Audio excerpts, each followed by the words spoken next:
নলিং শারদাং দেবীং রামকৃষ্ণং জগদ্গুরুং পাদপদ্মে তয়ো শ্রিত্বা প্রণমামি মুহুর্মুহুঃ।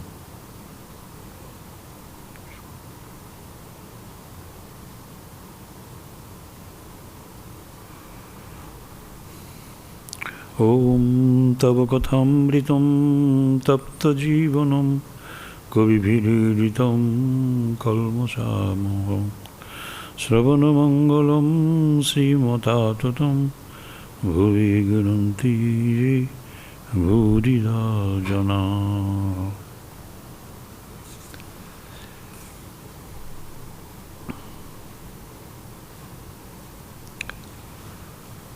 আর 10 মার্চ 1884 দক্ষিণেশ্বরে শ্রীরামকৃষ্ণ আছেন ভক্ত সঙ্গে। তৈলক্যের গান হয়েছে, তাকে উপদেশ দিচ্ছেন। বিরাট মূর্তি শিব, তো শিব গড়ে পুজো বন্ধ হয়ে গেল। ফুল তুলছি দেখিয়ে দিলে যে ফুলের গাছগুলি যেন এক একটি ফুলের তোড়া।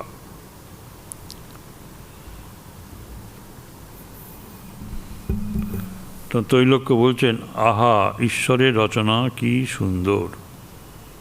শ্রীরামকৃষ্ণ, না গো, ঠিক দপ করে দেখিয়ে দিলে, হিসেব করে নয়। এরা বলছেন হিসেব করে, বলছেন তো মুখস্থ করা বিদ্যে। দেখিয়ে দিলে যেন এক একটি ফুল গাছ এক একটি তোড়া সেই বিরাট মূর্তির উপর শোভা করছে। সেদিন থেকে ফুল তোলা বন্ধ হয়ে গেল। মানুষকেও আমি ঠিক সেরূপ দেখি। তিনিই যেন মানুষ শরীরটাকে লয়ে হেলে দুলে বেড়াচ্ছেন। এই যে তিনি নরলীলা, ভগবান নরলীলা করছেন, মানুষ হয়ে এসছেন। হ্যাঁ, সেই মানুষ আবার দেখছেন যে প্রত্যেকটি মানুষের হৃদয়ে ভগবান ঘুরছেন।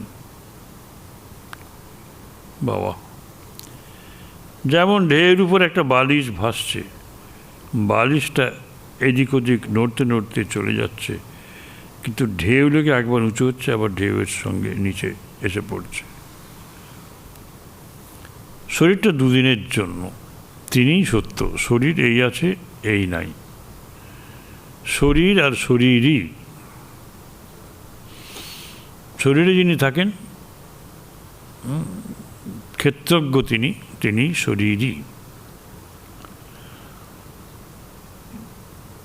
তাকেই জানতে হয়। শরীরটাকে জানা দরকার, শরীরও জানা দরকার, এরও প্রয়োজন আছে। সে প্রয়োজনটা জাগতিক প্রয়োজন। এবং এই জগতে থেকেই আমরা তো শক্তি অর্জন করি, ভগবানকে পাওয়ার শক্তি অর্জন করি, গুরু লাভ হয়, সাধন ভজন হয়। সে শরীরটার দরকার আছে। এই শরীরটা আছে সেই শরীরকে জানবার জন্য। এই শরীর এই আছে, এই নাই, কিন্তু তিনি নিত্য। অনেক দিন হলো যখন পেটের ব্যামোতে ভুগছি, হিজে বললে, মাকে একবার বলো না, যাতে আরাম হয়। আমার রোগের জন্য বলতে লজ্জা হলো। বললাম, না মা,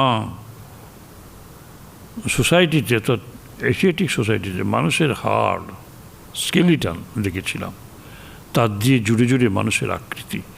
মা, ওই রকম করে শরীরটা একটু শক্ত করে দাও, তাহলে তোমার নাম গুণকীর্তন করব। তিনি বাঁচতে চাচ্ছেন ভালো থাকবেন বলে নয়, তার মায়ের নাম গুণগান করবেন বলে। সবই তো উল্টো। শরীরটা একটু শক্ত করে দাও, তোমার নাম গুণকীর্তন করব। বাঁচবার ইচ্ছাটা কেন? এই জন্য। একটা গল্পও বলে দিচ্ছেন। রাবণ বধের পর রাম লক্ষ্মণ লঙ্কায় প্রবেশ করছে। রাবণের বাড়িতে গিয়ে দেখেন রাবণের মা নিকষা পালিয়ে যাচ্ছে। লক্ষ্মণ আশ্চর্য হয়ে বললেন, রাম, নিকষার সবংশ নাশ হলো,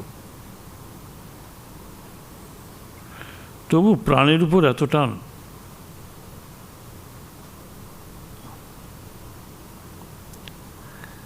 তখন নিকষাকে তিনি রাম কাছে ডাকিয়ে বললেন, তুমি পালাচ্ছ কেন? তোমার তো ভয় নাই। নিকষা বললে, রাম, আমি সেজন্য পালাই নাই, এই বেঁচে ছিলাম বলে তোমার এত লীলা দেখতে পেলাম, যদি আরও বাঁচি তো আরও কত লীলা দেখতে পাবো, তাই বাঁচবার স্বাদ। অপূর্ব। এই ঠাকুরের মুখে সব এসব গল্পগুলি এসে জুটে যায়, মা ঠেলে দেন সব। একই বলে লাশ ঠেলে দেয়া। শরীরটা শক্ত করে দাও, তাহলে নাম গুণকীর্তন করব। নিজের এই অভিজ্ঞতার থেকে রামচন্দ্রের জীবনে একটি ঘটনা শুনিয়ে দিলেন। কেন গুণকীর্তন করব বলে রেখে দেয়া, বা গুণকীর্তন করারই বা দরকার কি? যে না, একটা বাসনা রাখতে হয়, নইলে শরীর ধারণ হয় না। এটি শুভ বাসনা, এটা বাসনার মধ্যে নয়, তবু একটা বাসনা। একটা স্বাদ রেখে দিতে হয়, বাসনা রাখতে হয়। বলেছিলাম মা কামিনী কাঞ্চন ত্যাগীর সঙ্গ দাও, আর সব সঙ্গ বাদ দাও, কিন্তু কামিনী কাঞ্চন ত্যাগী যে তার সঙ্গ দাও। আর বলেছিলাম তোর জ্ঞানী ও ভক্তের সঙ্গ করব, তাই একটু শক্তি দে যাতে হাঁটতে পারি, এখানে ওখানে যেতে পারি। তা হাঁটবার শক্তি দিলে না, কিন্তু ওরা হাঁটবার শক্তি আর দিলে না। তো এই লোক স্বাদ কি মিটেছে? হেসে বললেন একটু বাকি আছে। ঠাকুর হাসতে হাসতে বললেন কি বাকি আছে? শরীরটা দুদিনের জন্য। হাতটা যখন ভেঙে গেল, মাকে বলল মা বড় লাগছে। তখন দেখিয়ে দিলে গাড়ি আর তার ইঞ্জিনিয়ার। গাড়ির একটা স্ক্রু আলগা হয়ে গেছে, তা ইঞ্জিনিয়ার যেরূপ চালাচ্ছে গাড়ি সেইরূপ চলছে, নিজের কোনো ক্ষমতা নাই। দেহটা গাড়ি, দেহি হচ্ছে ইঞ্জিনিয়ার, শরীরটা গাড়ি, শরীরই সে হচ্ছে ইঞ্জিনিয়ার। তবে দেহের যত্ন করি কেন? ঈশ্বরকে নিয়ে সম্ভোগ করব, তার নাম গুণগান গাইব, তার জ্ঞানী ভক্ত দেখে দেখে বেড়াবো, এই জন্য। নরেন্দ্র মেজের উপর সম্মুখে বসিয়া আছে। শ্রীরামকৃষ্ণ ত্রৈলোক্য সব ভক্তদের প্রতি। দেহের সুখ দুঃখ আছেই, দেখো না নরেন্দ্র বাপ মারা গেছে, বাড়িতে বড় কষ্ট, কোনো উপায় হচ্ছে না। তিনি কখনো সুখে রাখেন, কখনো দুঃখে রাখেন। ত্রৈলোক্য আগে ঈশ্বরের দয়া হবে নরেন্দ্রের উপর, শ্রীরামকৃষ্ণ আর কখন হবে? তবে কাশীতে অন্নপূর্ণার বাড়ি, কেউ অভুক্ত থাকে না বটে, কিন্তু কারো কারো সন্ধে পর্যন্ত বসে থাকতে হয়। হৃদে শম্ভু মল্লিককে বলেছিল আমায় কিছু টাকা দাও। শম্ভু মল্লিকের ইংরেজি মত, সে বললে তোমায় কেন দিতে যাব, তুমি খেটে খেতে পারো, তুমি যা হোক কিছু রোজগার করছো। তবে খুব গরিব হয় সে এক কথা, কি কানা হয়, কি খোঁড়া হয়, পঙ্গু হয়, ব্যাস। এই যে বলে মশাই আপনি ওটি বলবেন না, আমার টাকায় আর দরকার নেই, ঈশ্বর করুন যেন আমার কানা খোঁড়ার অতি দরিদ্রী এসব না হতে হয়। আপনারও দিয়ে কাজ নেই, আমারও নিয়ে কাজ নেই। ঠাকুরের এইসব মজার কথা। ঈশ্বর নরেন্দ্রকে কেন এখনো দয়া করছেন না? ঠাকুর যেন অভিমান করে এই কথা বলছেন। ঠাকুর নরেন্দ্রের দিকে একবার সস্নেহ দৃষ্টি করিতেছেন। নরেন্দ্র বসে আছেন ওখানে। নরেন্দ্র আমি নাস্তিক মত পড়ছি, যেন বাহাদুরি কথা আর কি। এত যন্ত্রণা সহ্য হচ্ছে না, নাস্তিক হয়ে যাচ্ছে। শ্রীরামকৃষ্ণ দুটো আছে, অস্থি আর নাস্তি। অস্থিটাই নাও না কেন? সুরেন্দ্র ঈশ্বর তো ন্যায়পরায়ণ, তিনি তো ভক্তকে দেখবেন। শ্রীরামকৃষ্ণ আইনে আছে, শাস্ত্রে আছে, পূর্বজন্মে যারা, এই যে আইন আছে মানে ভগবানের আইন, মানে শাস্ত্র, মানুষের আইন না, মানুষের আইন নয়, ভগবানের আইন। ঠাকুর বলছেন আইনে আছে, পূর্বজন্মে যারা দান টান করে তাদেরই ধন হয়। তবে কি জানো, এ সংসার তার মায়া, মায়ার কাজের ভেতর অনেক গোলমাল, কিছু বোঝা যায় না। তাহলে আপনারা দান ধ্যান এই জন্মে করে যান, খুব আরামসে, পরের জন্মে খুব টাকা পয়সা হবে। এই যে শাস্ত্রে আছে, আইনে আছে, এগুলো সত্য। তা নইলে কিছু মানুষ খুব ভালো ঘরে জন্মেছে, ভালোভাবে আছে, কিছু মানুষ খুব খারাপ আছে। কেন আছে? এইসব কারণ এই শাস্ত্রে আছে, আইনে আছে, ঠাকুরের আইন। ঈশ্বরের কার্য কিছু বোঝা যায় না। আর একটা গল্প, বিশ্বদেব সরসজ্জায় শুয়ে, পাণ্ডবেরা দেখতে এসছেন, সঙ্গে কৃষ্ণ। এসে খানিকক্ষণ পরে দেখেন বিশ্বদেব কাঁদছেন। পাণ্ডবেরা কৃষ্ণকে বললেন, কৃষ্ণ কি আশ্চর্য, পিতামহ অষ্টবসুর একজন বসু, এর মতো জ্ঞানী দেখতে পাই না, ইনিও মৃত্যুর সময় মায়াতে কাঁদছেন। কৃষ্ণ বললেন, ভীষ্ম সেজন্য কাঁদছেন না, ওকে জিজ্ঞাসা করো। সে রাম বলেছিলেন যে নিকষা কেন কাঁদছেন, চলো দেখি।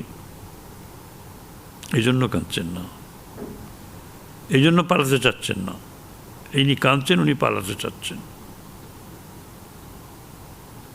জিজ্ঞাসা করা হলো, ভীষ্ম বললেন, কৃষ্ণ ঈশ্বরের কার্য কিছু বুঝতে পারলাম না, আমি এই জন্য কাঁদছি যে সঙ্গে সঙ্গে সাক্ষাৎ নারায়ণ ফিরছেন, কিন্তু পাণ্ডবদের বিপদের শেষ নাই।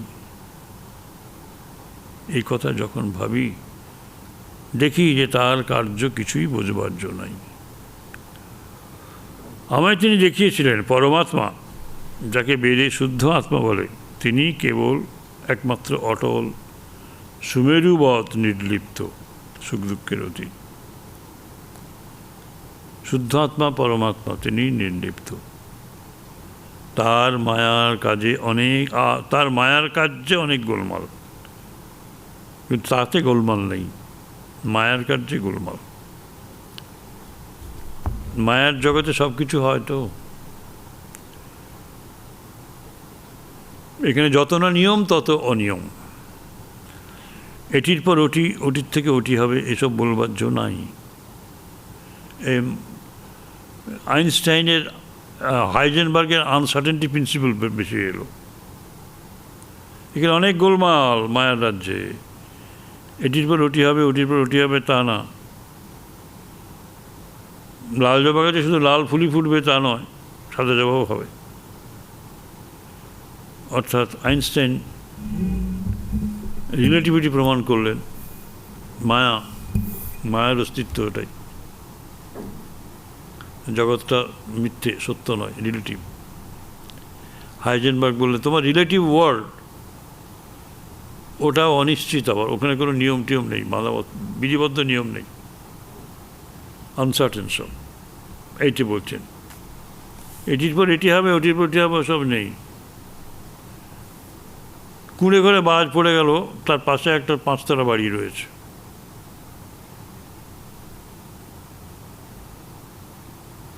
সুরেন্দ্র সহস্রে, পূর্বজন্মে দান টান করলে তবে ধন হয়, তাহলে তো আমাদের দান করা উচিত। শ্রীরামকৃষ্ণ, যার টাকা আছে তার তো দেওয়া উচিত। ত্রৈলোক্যের প্রতি জয়গোপাল সেনের টাকা আছে, তার দান করা উচিত। ও যে করে না সেটা নিন্দের কথা, ব্যাস। যার টাকা আছে সে যদি দান না করে তাহলে সেটা নিন্দার কথা। কেন নিন্দার কথা? ঠাকুর সোজা কথায় বলে দিলেন, বড় হিসেবি, কৃপণ, টাকা যে কে ভোগ করবে তার ঠিক নাই। তা তো নিজের কিছু নয়, সেটা নিজে নিয়ে যেতে পারবে না কিছু। যেটা নিজের সেটা সঙ্গে যাবে, সেটাই তার কর্ম, শুদ্ধ কর্ম, এটাই তার আপন। সেটা পরবর্তী জীবনে গিয়ে ফল প্রসব করে, সংস্কার বীজ তৈরি করে, গীতায় আছে।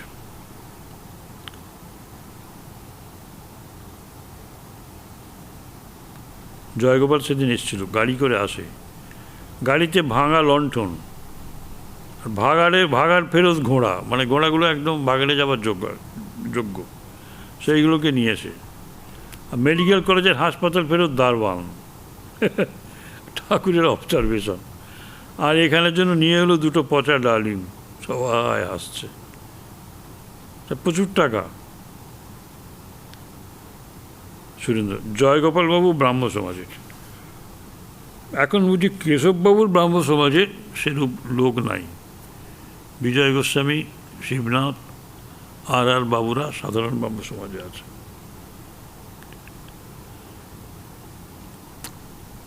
কি করে হবে? শ্রীরামকৃষ্ণ অদ্ভুত প্র্যাকটিক্যাল লোক।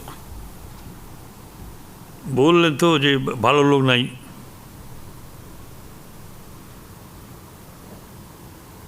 কেশববাবুর ব্রাহ্ম সমাজে সেরূপ লোক নাই।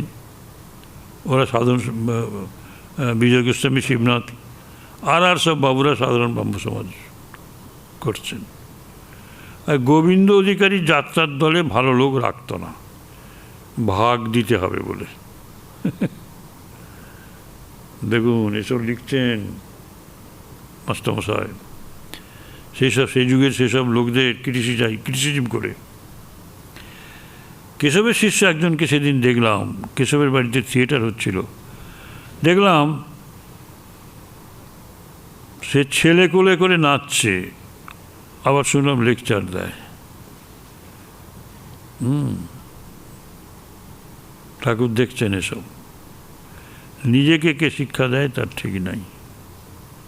ত্রৈলোক্য গান গাচ্ছেন, চিদানন্দ সিন্ধু নীরে প্রেমানন্দের লহরী। গান সমাপ্ত হলে ত্রৈলোক্যকে বলছেন ঠাকুর, ওই গানটা গাও তো, আমায় দেমা পাগল করে। উনি গাইলেন। এরপরে 7 দিন পরে 9ই মার্চ দক্ষিণেশ্বরে ভক্ত সঙ্গে মণিলাল মল্লিক, সিথির মহেন্দ্র কবিরাজ, বলরাম মাস্টার, ভবনাথ, রাখাল, লাটু, হরিশ, কিশোরী, গুপ্ত, শিবচন্দ্র। পরে আসবেন গিরিশ, কালী, সুবোধ।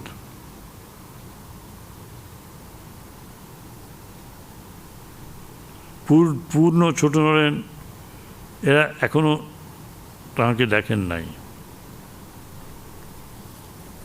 এখনো ঠাকুরের হাতে বাড় বাঁধা, রেলের ধারে পড়ে গিয়ে হাত ভেঙেছেন। তখন ভাবে বিভোর ছিলেন, হাতে সর্বদাই যন্ত্রণা। কিন্তু এই অবস্থাতেও প্রায় সমাধিস্থ থাকেন এবং ভক্তদের গভীর তত্ত্ব কথা বলেন। একদিন যন্ত্রণায় কাঁদছেন, কাঁদতে কাঁদতে সমাধিস্থ হয়ে গেলেন। সমাধির পর প্রকৃতিস্থ হয়ে মহিমাচরণ ভক্তদের বলছেন, বাবু, সচ্চিদানন্দ লাভ না হলে কিছুই হলো না, ব্যাকুলতা না হলে হবে না। আমি কেঁদে কেঁদে ডাকতাম আর বলতাম, ওহে দীননাথ, আমি ভজন সাধনহীন, আমায় দেখা দিতে হবে। সেদিন রাত্রে আবার মহিমাচরণ, অধর মাস্টার, এরাও সব এসেছে। মহিমাচরণের প্রতি একরকম আছে অহৈতুকী ভক্তি। এইটা যদি সাধতে পারো, অহৈতুকী ভক্তি মানে আমি তোমাকে ভক্তি করি, ভালোবাসি কোনো কারণের জন্য, তুমি আমাকে কিছু দাও বলে তা না। আমি তোমাকে ভক্তি করি, ভালোবাসি, তার কারণ এই নয় যে তুমি আমাকে কিছু দেবে।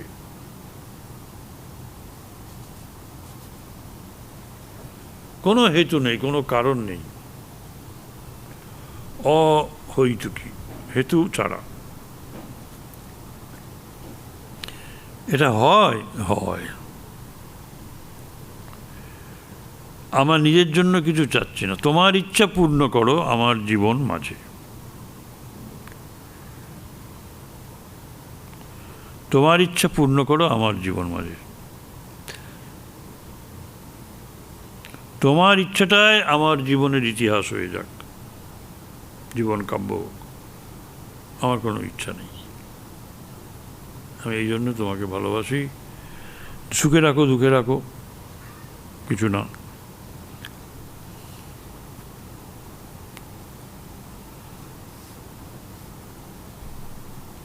আমি এটাও বলবো না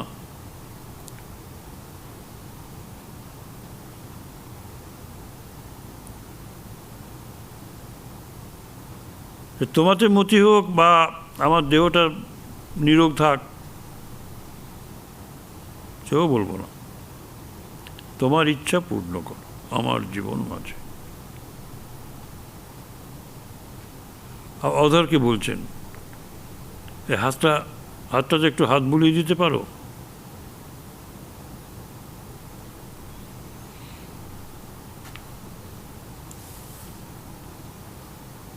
অধরকে বলছেন হাতটা বুলিয়ে দিতে পারো? সেদিনের কাজ শেষ।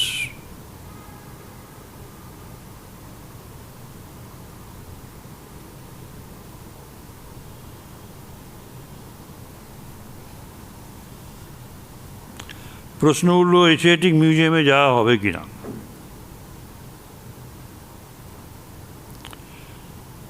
তারা কি দেখবে গিয়ে, যে কত রাজারা বহুমূল্য সব জিনিস পাঠিয়েছেন, সব এশিয়াটিক মিউজিয়ামে রয়েছে, সোনার খাট, এসব দেখবার জিনিস। হ্যাঁ, গেলে একটা বেশ লাভ হয়। ওই সব সোনার জিনিস, রাজরাজার জিনিস দেখে সব ছ্যা হয়ে যায়, সেটাও অনেক লাভ।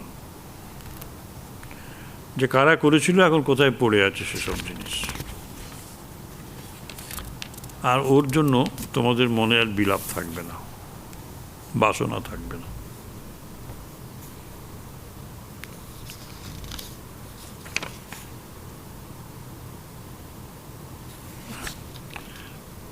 হিরে কলকাতায় যখন আমি আসতাম, লাট সাহেবের বাড়ি আমাকে দেখাতো, মামা ওই দেখো লাট সাহেবের বাড়ি, বড় বড় থাম।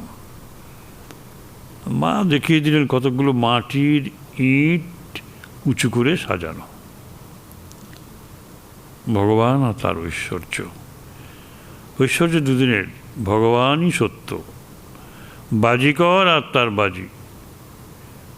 বাজি দেখে সবাই অবাক, কিন্তু বাজিকরই তো সত্য, তাকে কেউ খোঁজে না। বাবু আর তার বাগান, বাগান দেখে বাগানের মালিক বাবুকে সন্ধান করতে হয়। মণিমল্লিক আবার কত বড় ইলেকট্রিক লাইট দিয়েছে, তখন আমাদের মনে হয় তিনি কত বড়, যিনি ইলেকট্রিক লাইট করেছেন শ্রীরামকৃষ্ণ মণিলালের প্রতি। আমার একমতে আছে তিনি এইসব হয়ে রয়েছেন। আবার যে বলছে সেও তিনি, ঈশ্বর মায়া জীব জগৎ। শ্রীরামকৃষ্ণ, আমি একবার মিউজিয়ামে গেছিলাম, তা দেখালে ইট পাথর হয়ে গেছে, জানোয়ার পাথর হয়ে গেছে। দেখলে সঙ্গের গুণ কীরকম? তেমনি সর্বদা সাধু সঙ্গ করলে তাই হয়ে যাবে, সাধু হয়ে যাবে।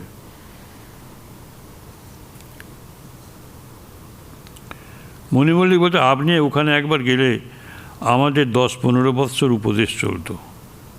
শ্রীরামকৃষ্ণ ধরে ফেলেছেন, কি উপমার জন্য? সহজ বললাম, না, এখানে ওখানে গেলে হাত সারবে না। শ্রীরামকৃষ্ণ, আমার ইচ্ছা যে দুখানি ছবি পায়। একটি ছবি যোগী ধুনি জেলে বসে আছে, আরেকটি ছবি যোগী গাঁজার কোলকে মুখে দিয়ে টানছে আর সেটা দপ করে জ্বলে উঠছে। এসব ছবিতে বেশ উদ্দীপন হয়। যেমন সোলার আতা দেখলে সত্যকার আতার উদ্দীপন হয়। তো যোগের বিঘ্ন কি জানো? কামিনী কাঞ্চন। এই মন শুদ্ধ হলে যোগ হয়। মনের বাস কপালে, আজ্ঞাচক্রে, কিন্তু দৃষ্টি হচ্ছে লিঙ্গগুচ্ছ এবং নাভিতে, কামিনী কাঞ্চনে। সাধন করলে এই মনের ঊর্ধ্ব দৃষ্টি হয়।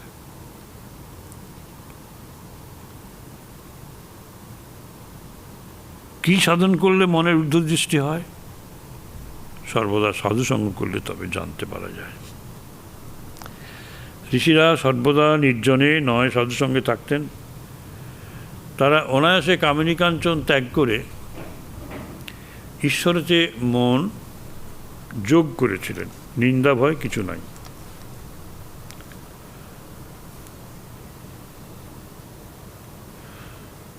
ত্যাগ করতে হলে ঈশ্বরের কাছে পুরুষকারের জন্য প্রার্থনা করতে হয়। পুরুষকার নিজের ক্ষমতা দাও, নিজের বিদ্যে বুদ্ধির উপর জোর দাও, আস্থা দাও, যাতে করে যেটা মিথ্যা বল মনে করব সেটাকে সঙ্গে সঙ্গে ত্যাগ করব। দেখুন, ঘুরিয়ে বললেন, ত্যাগ যে করতে হবে সেটা ঈশ্বরের কাছে পুরুষকারের জন্য প্রার্থনা করতে হয়। যা মিথ্যে বলে বোধ হবে তা তৎক্ষণাৎ ত্যাগ। এই ধন জন, টাকা কড়ি, স্ত্রী পুত্র পরিবার সব মিথ্যে, যেটা আমার আমার আমার নিজস্ব তো এটা নয়, আমার নিজের জিনিস যা সেটাই আমাকে দাও।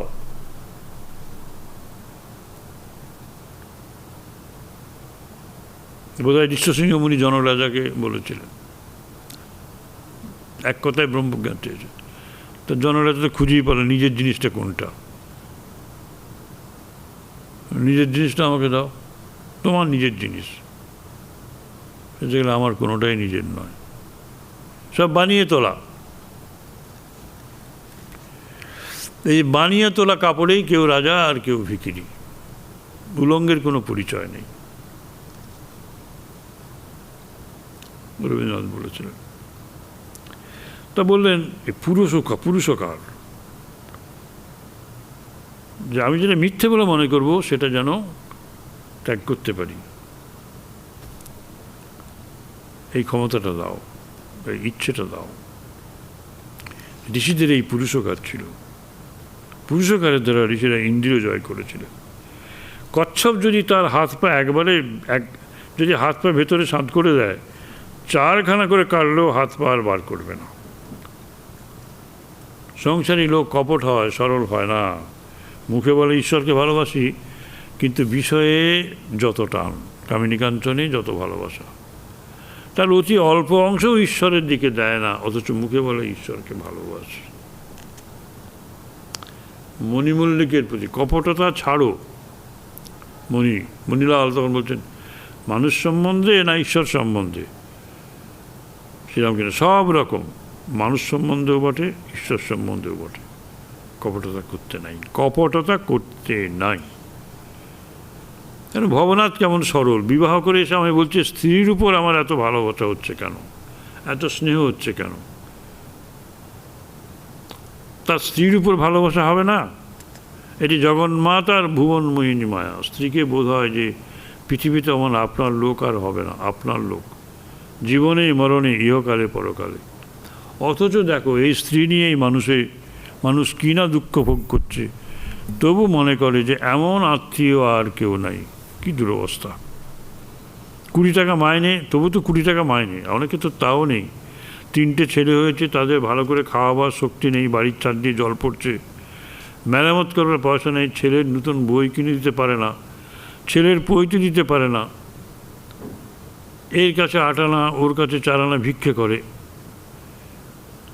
এই অবস্থা। বিদ্যারূপিণী স্ত্রী যথার্থ সহধর্মিণী, স্বামীকে ঈশ্বরের পথে নিয়ে যেতে বিশেষ সহায়তা করে। 2-1টি ছেলের পর 2জনে ভাই ভগ্নির মতো থাকে, দুজনেই ঈশ্বরের ভক্ত দাসদাসী, তাদের সংসার বিদ্যার সংসার। ঠাকুর এদের প্রশংসা করছেন ঈশ্বরকে এবং ভক্তদের লয়ে সর্বদাই তারা আনন্দে থাকে। তারা জানে ঈশ্বরই একমাত্র আপনার লোক।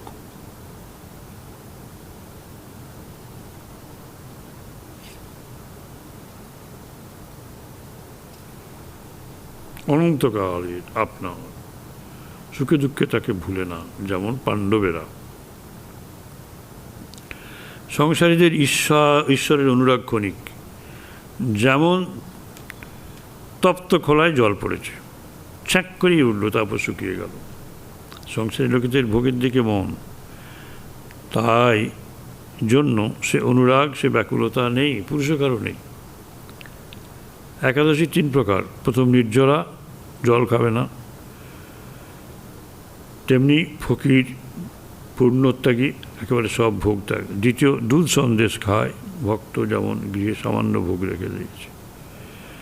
তৃতীয়, লুচি ছক্কা খেয়ে একাদশী, পেট ভরে খাচ্ছে, হলো দুখানা রুটি দুধে ভিজছে, পরে খাবে।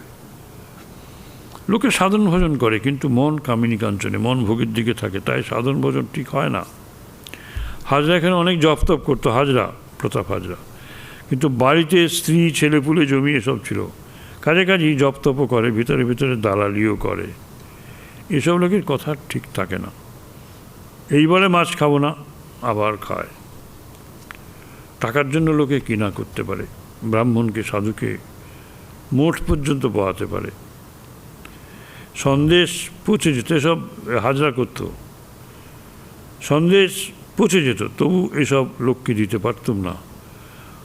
অন্য লোকের হেগো ঘটির জল নিতে পারতুম, তবু এ লোকের ঘটি ছুতুম না। হাজরা টাকাওয়ালা লোক দেখলে কাছে ডাকত, ডেকে রেখে লম্বা লম্বা কথা শোনাতো। আবার তাদের বলতো, রাখাল টাকাল এসব যা দেখছো, ওরা জপ তপ করতেই পারে না, হো হো করে বেড়ায়। আমি জানি সে যদি পর্বতের গুহায় বাস করে, গায়ে ছাই মাখে, উপবাস করে, নানা কঠোর করে, কিন্তু ভিতরে ভিতরে মন কামিনী কাঞ্চনে মন, ভিতরে ভিতরে বিষয়ে মন, কামিনী কাঞ্চনে মন, সে লোককে আমি বলি ধিক। আর যার কামিনী কাঞ্চনে মন নাই, খায় দায় বেড়ায়, তাকে বলি ধন্য ধন্য ধন্য। মণিমল্লকে দেখা যায়, এর বাড়িতে সাধুর ছবি নাই, সাধুদের ছবি রাখলে ঈশ্বরের উদ্দীপন হয়। মণিধর বলছে, নন্দিনীর, মানে ওর মেয়ে, বিধবা কন্যা, ওই নন্দিনী ঘরে ভক্ত মেমের ছবি আছে, মেম ভজনা করছে, আর একখানা ছবি আছে, বিশ্বাস পাহাড় ধরে একজন আছে, নিচে অতল স্পর্শ সমুদ্র, বিশ্বাস ছেড়ে দিলে একেবারে অতল জলে পড়ে যাবে। আরেকটি ছবি আছে, কয়েকটি বালিকা বর আসবে বলে প্রদীপে তেল ভরে জেগে বসে আছে, যে ঘুমিয়ে পড়েছে সে দেখতে পাবে না, ঈশ্বরকে বর বলে বর্ণনা করা হয়েছে। শ্রীরামকৃষ্ণ বললেন, এটি বেশ। মণিমালার আরও ছবি আছে, বিশ্বাসের বৃক্ষ আর পাপ পুণ্যের ছবি। শ্রীরামকৃষ্ণ ভবানন্দ বলি, বেশ সব ছবি, তুই দেখতে যাস। কিয়ৎক্ষণ পরে ঠাকুর বলিতেছেন, একবার ভাবি, তখন ওসব ভালো লাগে না। প্রথমে একবার পাপ করতে হয়, কিসে পাপ থেকে মুক্তি হয়, কিন্তু তার কৃপায় একবার ভালোবাসা যদি আসে, একবার রাগ ভক্তি যদি আসে, তাহলে পাপ পুণ্য সব ভুল হয়ে যায়। তখন আইনের সঙ্গে শাস্ত্রের সঙ্গে তফাৎ হয়ে যায়, অনুতাপ করতে হয়, প্রায়শ্চিত্ত করতে হয়, এসব ভাবনা আর থাকে না।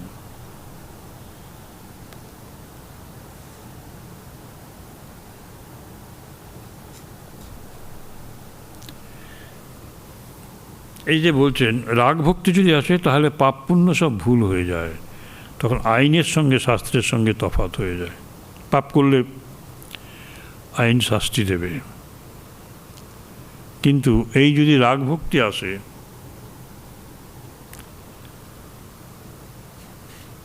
এসব ভাবনা আর থাকে না। শাস্ত্র বলছে তখন আর পাপ পুণ্য থাকে না।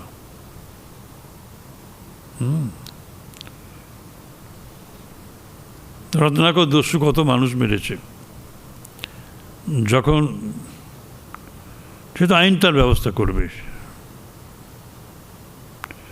কিন্তু যখন তিনি সাধন ভজনে ডুবে গেলেন, সারা শরীরে উইডিপি, তারপরে বেরিয়ে এলেন মহর্ষি ঋষি বাল্মীকি হয়ে, রত্নাকর বেরিয়ে এলেন, তখন তাকে আর আইন ছোবে না, শাস্ত্রের সঙ্গে তখন তফাৎ হয়ে যায়। এটাই বলছেন এখানে। অনুতাপ করতে হবে, প্রায়শ্চিত্ত করতে হবে, এসব আর ভাবনা থাকে না। যেমন বাঁকা নদী দিয়ে অনেক কষ্টে অনেকক্ষণ পরে গন্তব্যস্থানে যাচ্ছে, কিন্তু যদি বন্যা হয় তাহলে সোজা পথ দিয়ে একেবারে অল্প সময়ে গন্তব্যস্থানে, তখন ডাঙাতেই এক বাস জল। প্রথম অবস্থায় অনেক ঘুরতে হয়, অনেক কষ্ট করতে হয়। রাগ ভক্তি এলে খুব সোজা,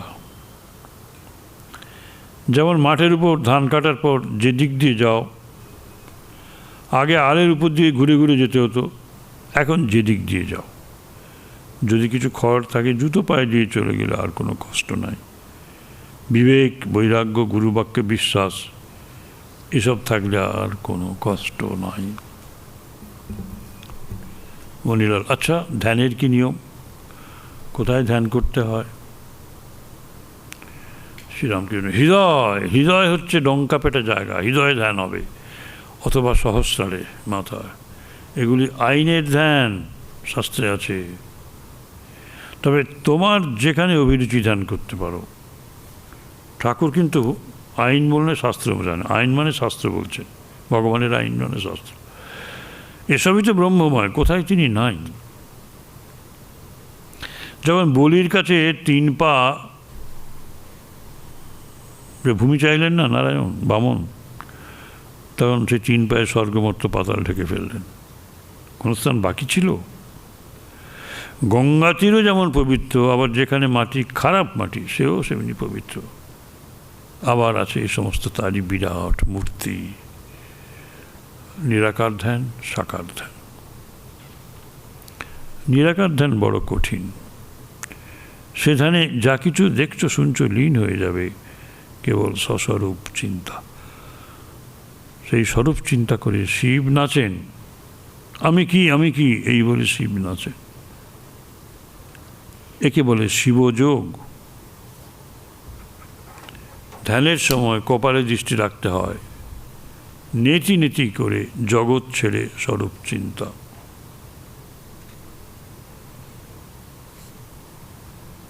আর এক আছে বিষ্ণু যোগ। কপালে দৃষ্টি রেখে ধ্যান, শিবযোগ। আর নাসাগ্রে দৃষ্টি রেখে অর্ধেক জগতে অর্ধেক অন্তরে, সাকার ধ্যানে এরূপ হয়। শিব কখনো কখনো সাকার চিন্তা করে নাচেন, রাম রাম বলে নাচেন।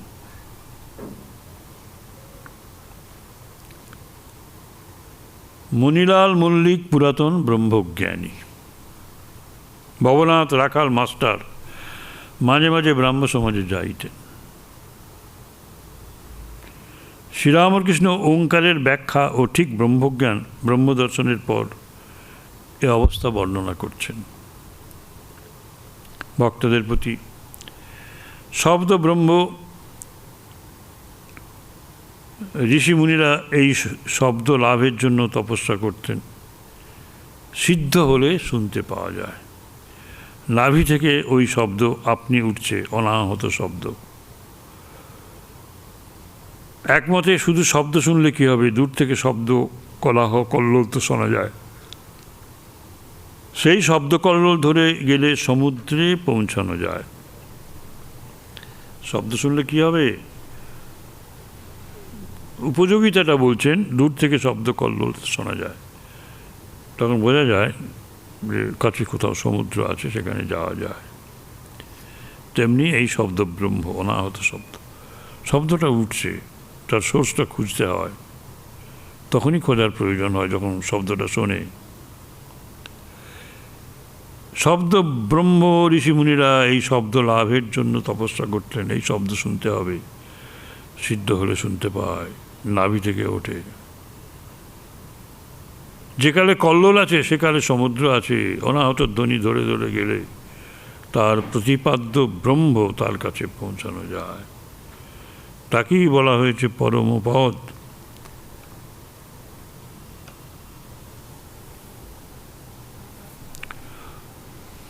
তদ্বিষ্ণু পরমপদম, তদ্বিষ্ণু।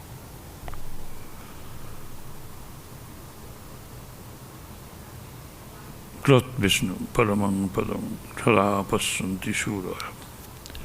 আমি থাকতে ওরূপ দর্শন হয় না। যেখানে আমিও নাই, তুমিও নাই, একও নাই, অনেকও নাই, সেইখানে এই দর্শন। মনে করো সূর্য আর 10টি জলপূর্ণ ঘট আছে, প্রত্যেক ঘটে সূর্যের প্রতিবিম্ব পড়েছে, দেখা যাচ্ছে। প্রথমে দেখা যাচ্ছে একটি সূর্য, 10টি প্রতিবিম্ব। যদি 9টা ঘট ভেঙে দাও তাহলে বাকি থাকে একটি সূর্য, একটি প্রতিবিম্ব। এক একটি ঘট যেন এক একটি জীব। এইখানেই আসল ফেলাসি। এক একটি ঘট এক একটি জীব। সে ভগবানের প্রতিবিম্ব ঘুরে বেড়াচ্ছে। প্রতিবিম্ব সূর্য ধরে ধরে সত্য সূর্যের কাছে যাওয়া যায়, জীবাত্মা পরমাত্মায় পৌঁছানো যায়। জীবাত্মা যদি সাধন ভোজন করে তাহলে পরমাত্মা দর্শন করতে পারে। এখন একটা সূর্য, একটা প্রতিবিম্ব সূর্য আছে, 9টা ভেঙে দেওয়া হয়েছে ঘট। এই শেষের ঘরটা ভেঙে দিলে কি থাকলো? বলবে সূর্য।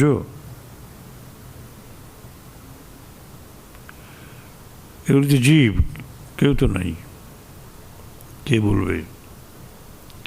কে বলবে যে একটি সূর্য আছে, সূর্যই আছে? কি বলবে? কি মুখে বলা যায় না।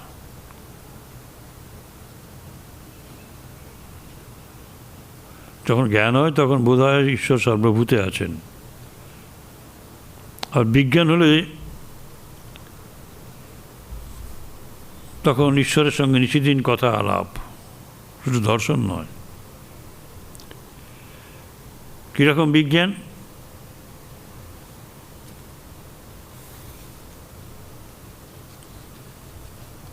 জ্ঞানীকে, বিজ্ঞানীকে, জ্ঞানী হচ্ছে যে যে দুধের কথা শুনেছে, শুধু শুনেছে কেবল, সে অজ্ঞানী। যে দুধ দেখেছে, এমনকি একটু স্পর্শও করেছে, সে হচ্ছে জ্ঞানী। কিন্তু যে দুধ খেয়েছে, হৃষ্টপুষ্ট হয়েছে, তার বিজ্ঞান হয়েছে।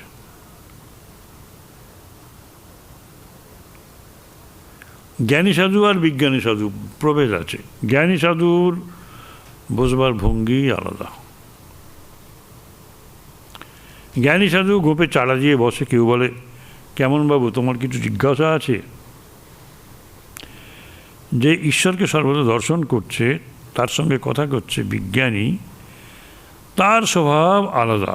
কখনো জড়বৎ, কখনো পিশাচবৎ, কখনো বালকবৎ, কখনো উন্মাদবৎ, কখনো সমাধিস্থ হয়ে বাহ্যশূন্য হয়, জড়বৎ হয়ে যায়।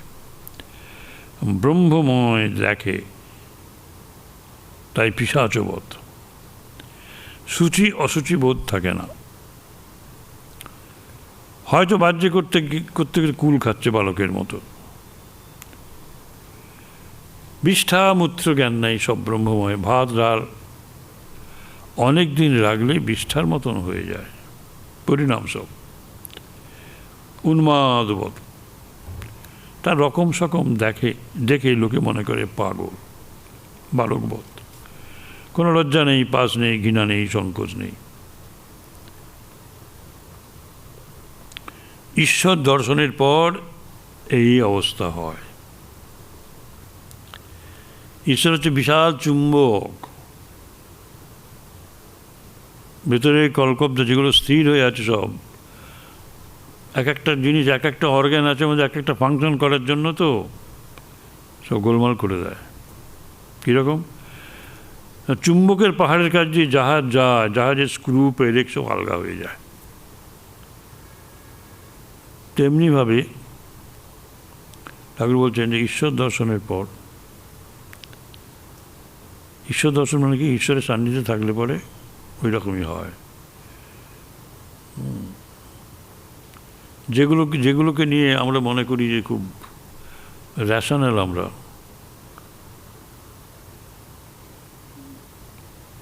যেগুলোর উপর নির্ভর করে আমরা আমাদের র্যাশনালিটি বিচার করি, সেগুলো সবই তো অনাত্মক, সবই অনাত্মা, নন ইন্টেলিজেন্ট প্রিন্সিপালস।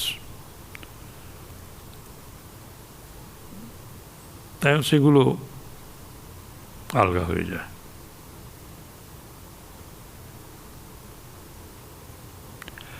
মা কালীর মন্দিরে যখন বাজ পড়েছিল তখন দেখলাম স্ক্রুর মুখ উড়ে গেছে। যিনি ঈশ্বর দর্শন করেছেন তার দ্বারা আর ছেলে মেয়ের জন্ম দেওয়া সৃষ্টির কাজ হয় না। ধান পুতলে গাছ হয়, সিদ্ধ ধান পুতলে কি আর গাছ হয়? হয় না। যিনি ঈশ্বর দর্শন করেছেন তার আমিটা নামমাত্র থাকে, সে আমির দ্বারা কোনো অন্যায় কাজ হয় না। পোড়া দড়ি, তাকে যার বাঁধা কাজ হয় না। নারকেলের বেরোলোর দাগ, বেরোলো ঝরে গেছে, দাগটা এখনো কাছে আছে, ওই রকম। আমি কেশব সেনকে বললাম, আমি ত্যাগ করো, আমি কর্তা, আমি লোকশিক্ষা দিচ্ছি, এসব ত্যাগ করো। কেশব বল, মশাই তাহলে তো দল টল থাকে না। আমি বললাম, তাহলে বজ্জাতামি ত্যাগ করো, ঈশ্বরের দাস আমি, ঈশ্বরের ভক্ত আমি, এটা রাখো। বজ্জাতামি আছে বলে ঈশ্বরের আমি ঢুকতে পারছে না, থাকতে পারছে না। কারণ ভাড়ারই একজন থাকলে বাড়ির কর্তা ভাড়ারের ভাড়া লয় না, সেখানে যায় না। যার উপর ভার দেওয়া হয়েছে সে দেখবে।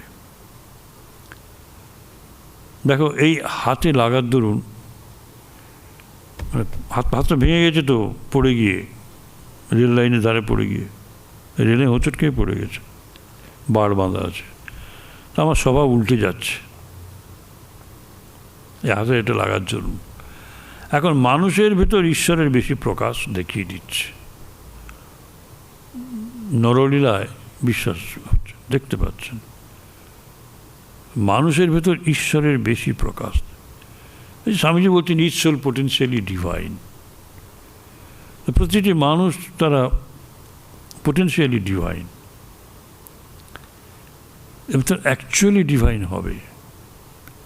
মানুষের ভেতর দেবতার প্রকাশ ঘটবে, ঈশ্বরের বেশি প্রকাশ।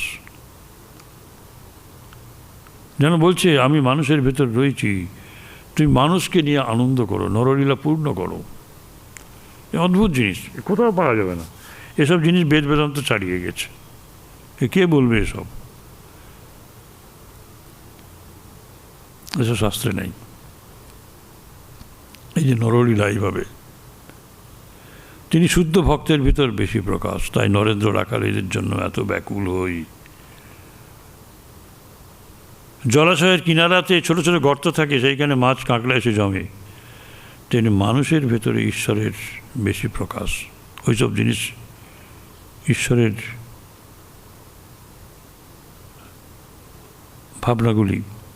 ভাবগুলি মানুষের ভেতরে আসে। এমন আছে যে শালগ্রাম হতেও বড় মানুষ নরনারায়ণ। এইবারে আসল কথাটা বলছেন, প্রতিমাতে তার আবির্ভাব হয় আর মানুষে হবে না।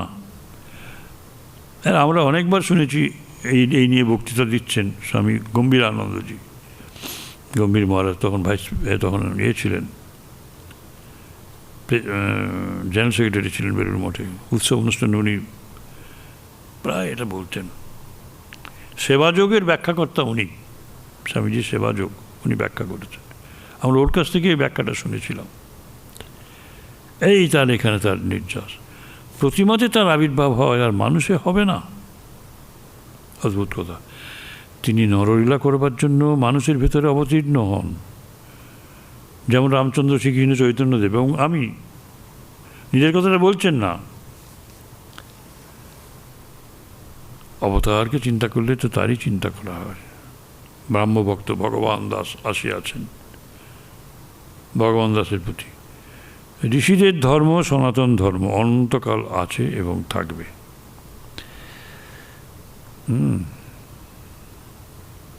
ব্রাহ্ম সমাজের ক্রিটিসিজম হচ্ছে, কিন্তু তাকে শুনতে হচ্ছে। ঋষিদের ধর্ম সনাতন ধর্ম, হিন্দু ধর্ম সনাতন ধর্ম, বেদান্ত ধর্ম অনন্তকাল আছে, ও থাকবে। সনাতন ধর্মের ভেতর নিরাকার শাখা সব রকম পুজো আছে, জ্ঞানপথ আছে, ভক্তিপথ আছে, সব পথ আছে। অন্যান্য যেসব ধর্ম আধুনিক ধর্ম, তোমাদের ব্রাহ্ম সমাজ কিছুদিন থাকবে আবার যাবে। যা সনাতন তাই থাকে। জয় মা। হরি ওম তৎসৎ।